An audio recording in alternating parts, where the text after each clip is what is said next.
एक फ्लोरेंस नाम की भविष्य वक्ता हुई है अमेरिका में, और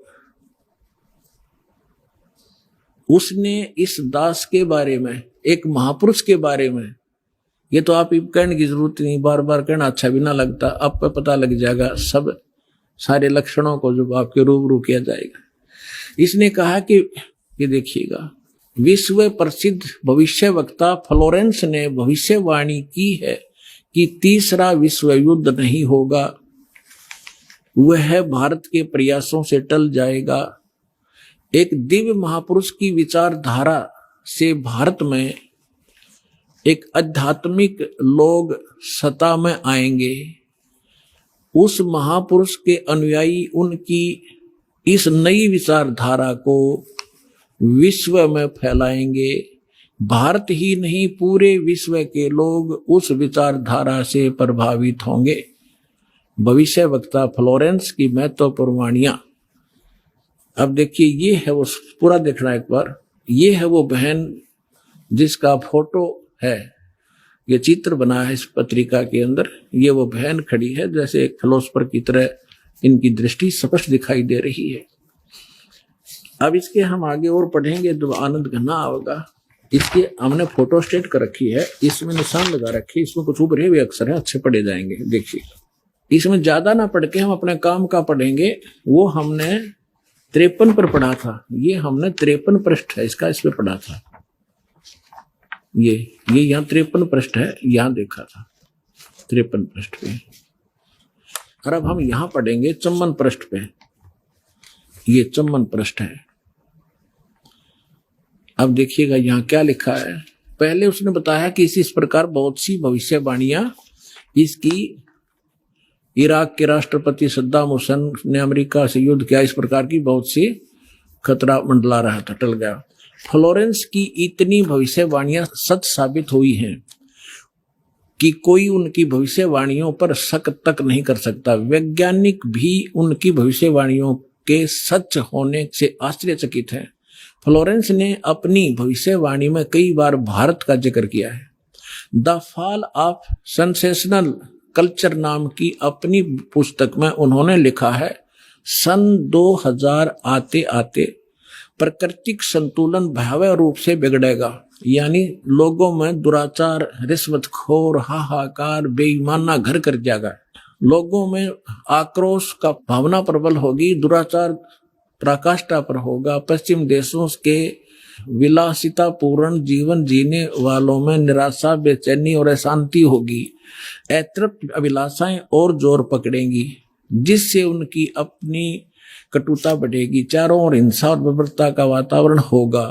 गरीब संपन्न व्यक्तियों की संपत्ति छीनेंगे, ऐसा वातावरण होगा और चारों ओर हाहाकार मच जाएगा। अब देखो, अब ये भविष्य वक्ता कह रही है कि अगर वो संत ना आता तो ऐसी दशा भारत की हो जाती, लोग एक दूसरे ने लूटने लग जाते। अब इसने तुरंत फिर क्या कहा कि उस संत की विचारधारा से वो घातक माहौल टल जाएगा। देखिए, ऐसा वातावरण होगा और चारों ओर हाहाकार मच जाएगा।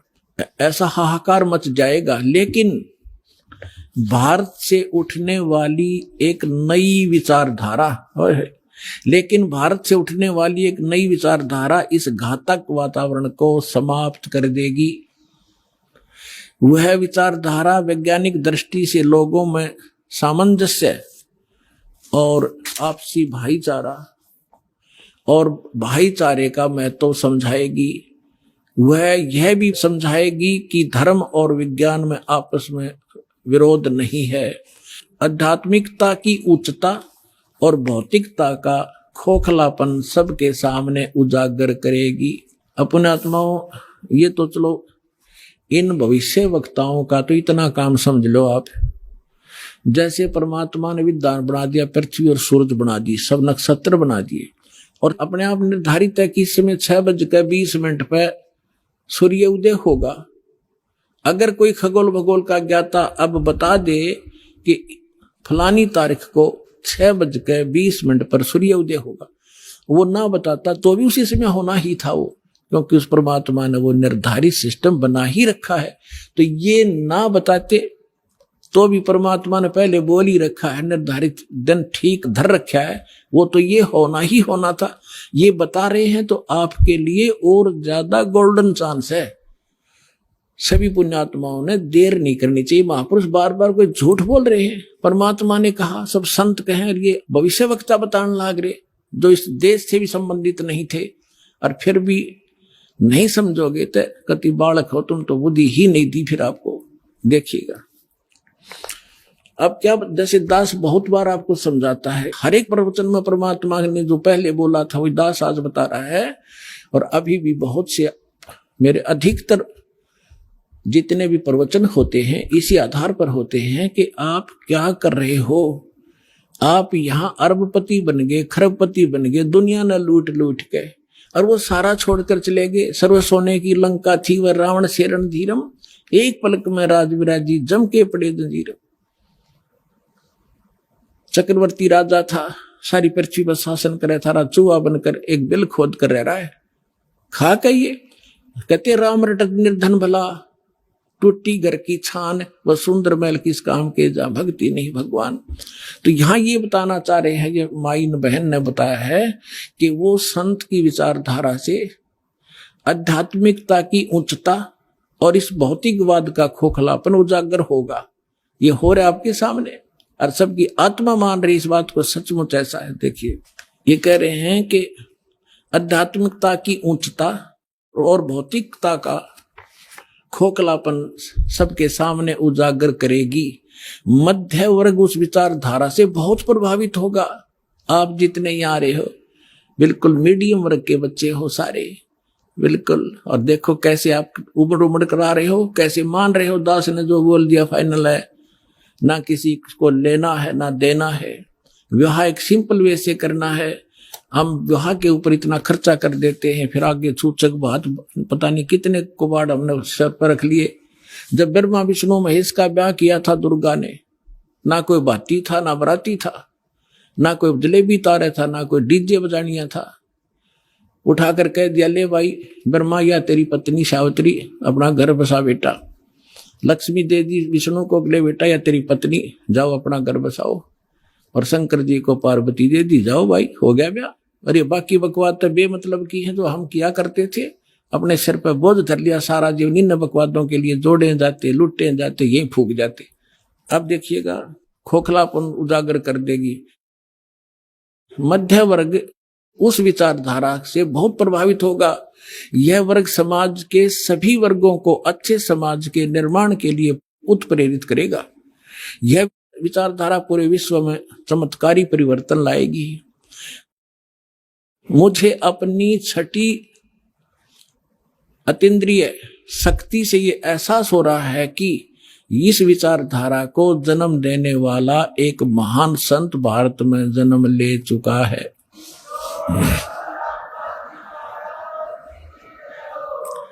ये देखिएगा यहां लिखा है कि एक पत्रकार ने 1964 में फ्लोरेंस से पूछा था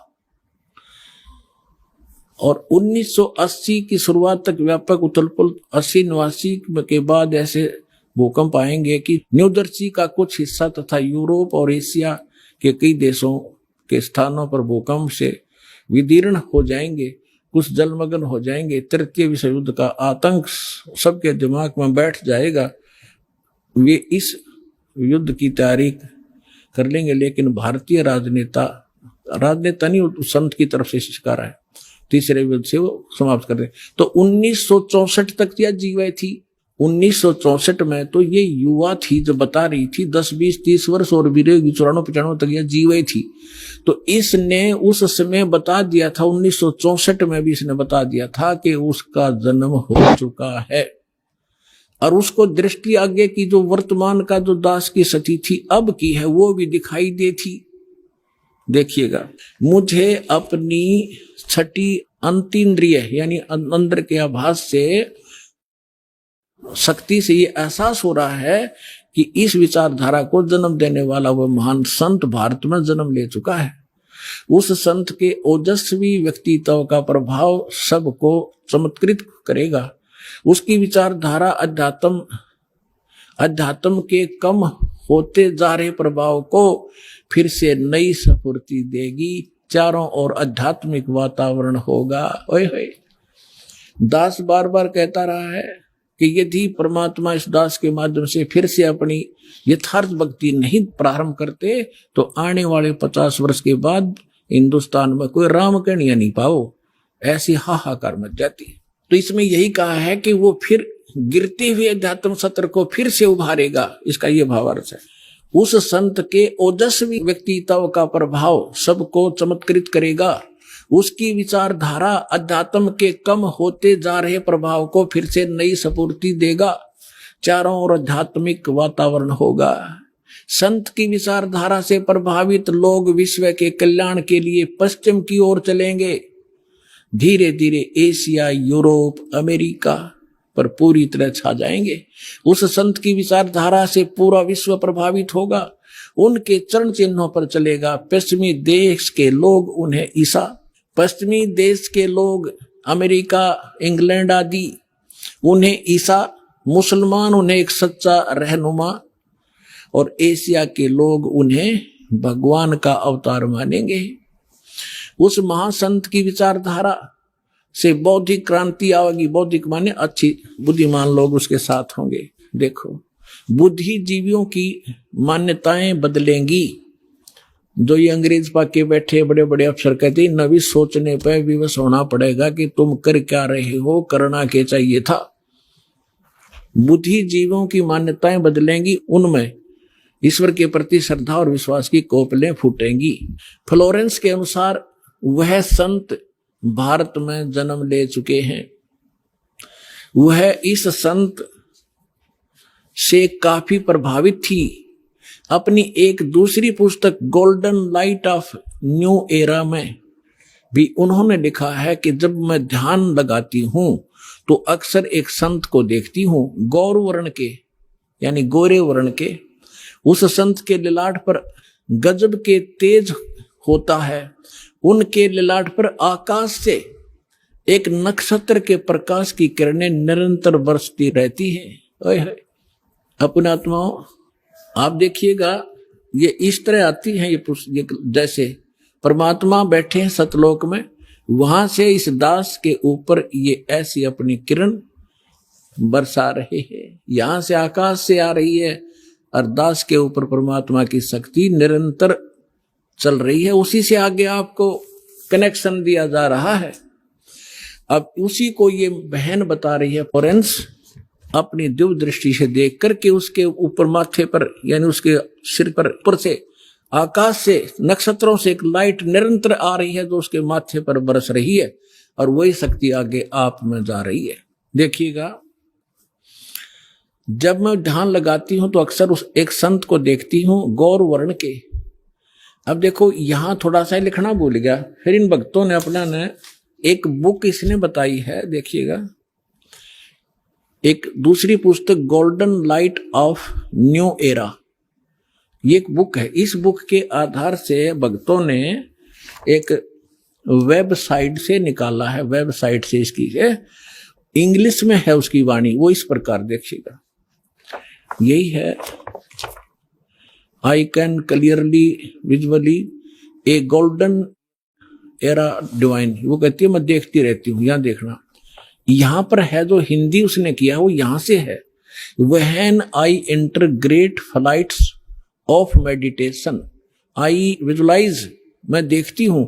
ये क्या कहती है बहन कि जब मैं ध्यान की गहन ऊंचाइयों को छूती हूं, यानी जब मैं ऊपर उड़ती हूं ध्यान से, तो मैं क्या देखती हूं। देखिएगा, when I enter great flights of meditation I visualise such a great sant who is fair skinned, यानी फेयर स्किन्ड माने साफ वर्ण का, गौर वर्ण का, विद व्हाइट हेयर, उसके बाल सफेद हैं, white hair, and without a beard and moustaches, वो बिना दाढ़ी मूछ का है।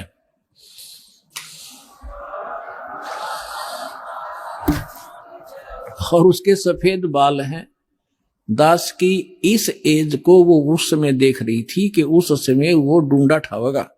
अब उसी का अंश इसने यहां थोड़ा सा कम अनुवाद कर पाया, ये भूल गया होगा।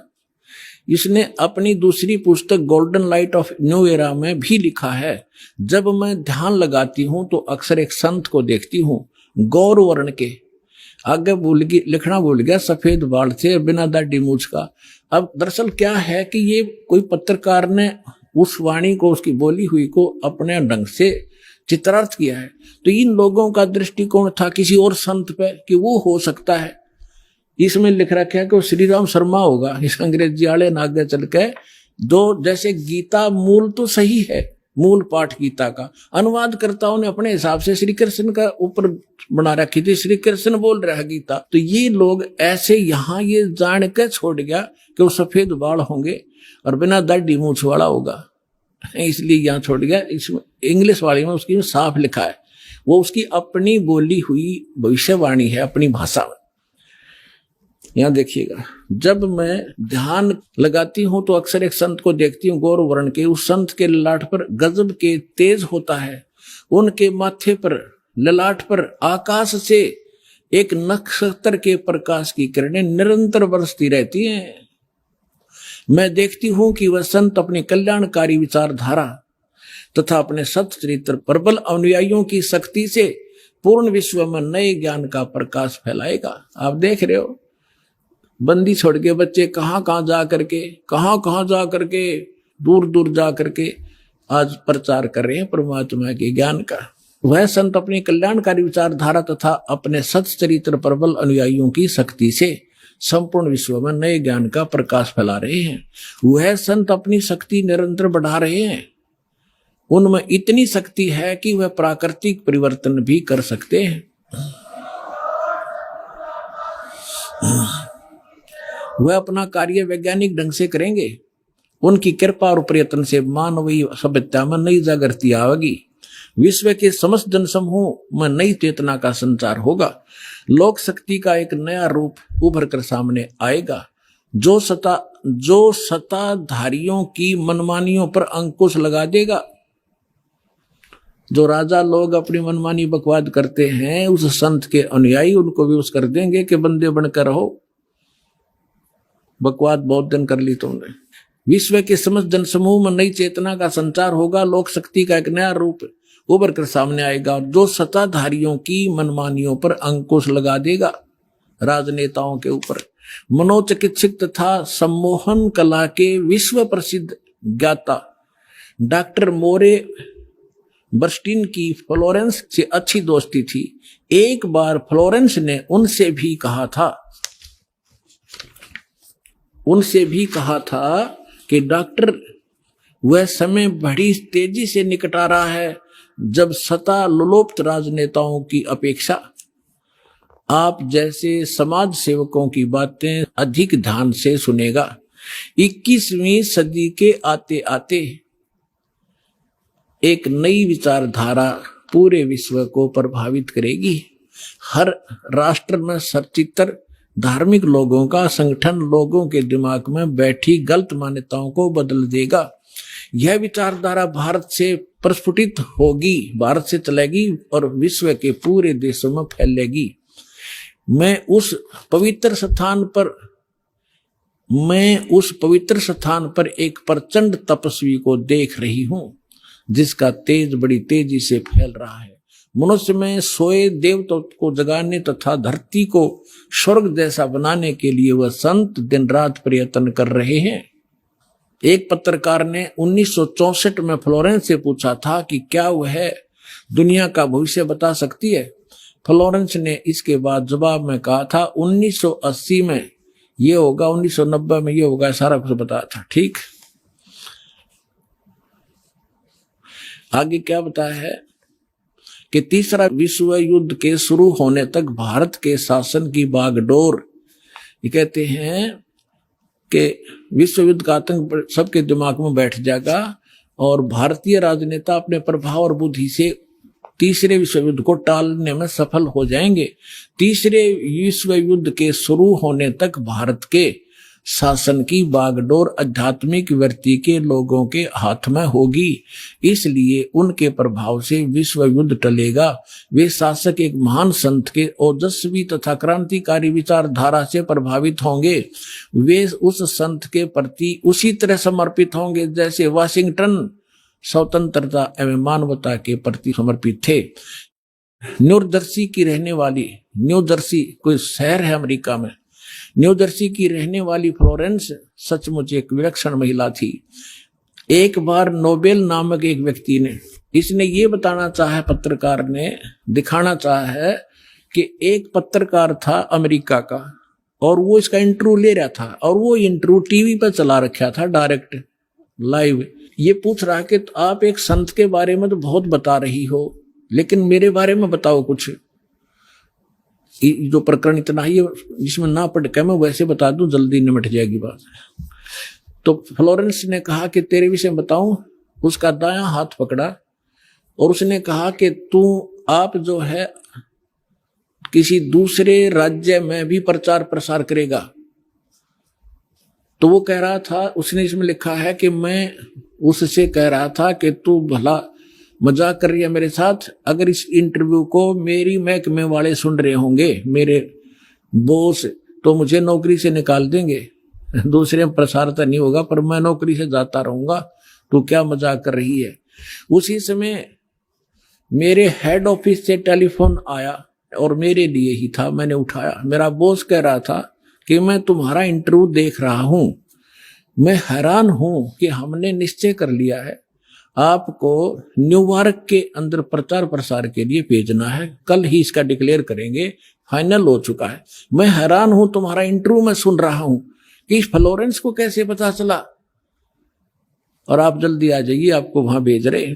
तो ये कहने का तात्पर्य है, वो इंटरव्यू लेने वाला ये कह रहा है उसकी इतनी सटीक भविष्यवाणी थी, तो वही कह रही है जो संत के बारे में उसकी झूठी नहीं हो सकती। अब देखिएगा, अब यहां देखिएगा, ये मैंने छोड़ दिया, यहां वही बता रहा था। ये टीवी के कार्यक्रम के दौरान उनसे बोला, मैं बोला, पत्रकार कह रहा है, आप भारत में जन्म ले चुके संत के बारे में तो अक्सर बताती रहती हो, मैं अपने बारे में भी कुछ जानना चाहता हूं, बताइए। फ्लोरेंस ने उसके दाहिने हाथ को थाम लिया और बोली, आप बहुत जल्दी किसी दूसरे राज्य में प्रसारण करेंगे। नोबेल ने एक प्रसारण सेवा के, वो एक कर्मचारी थे उस प्रसारण सेवा के, इस बात पर हंसने लगे।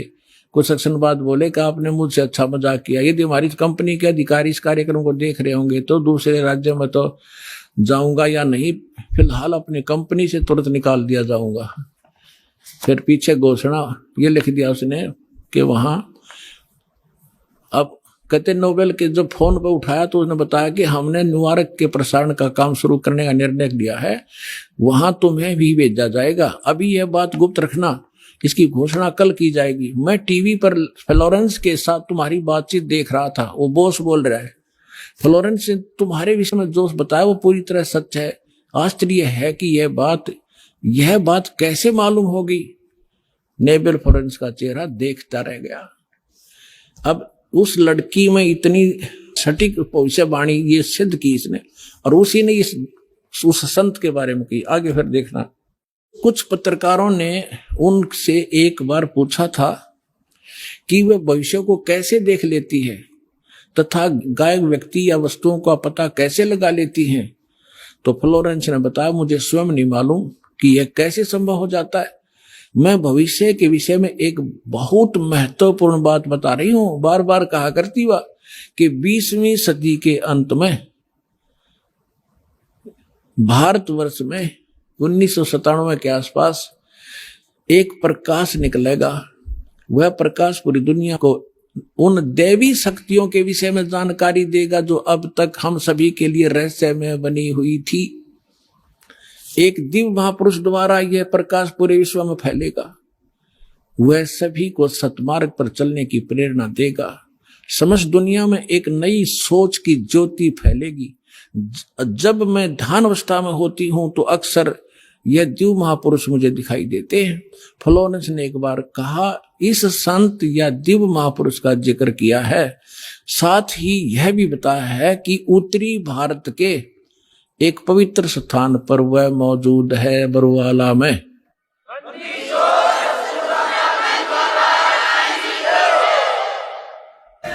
सत साहिब। अब आप हिसाब लगा लियो पुण्यात्माओं, कौन है वो दास।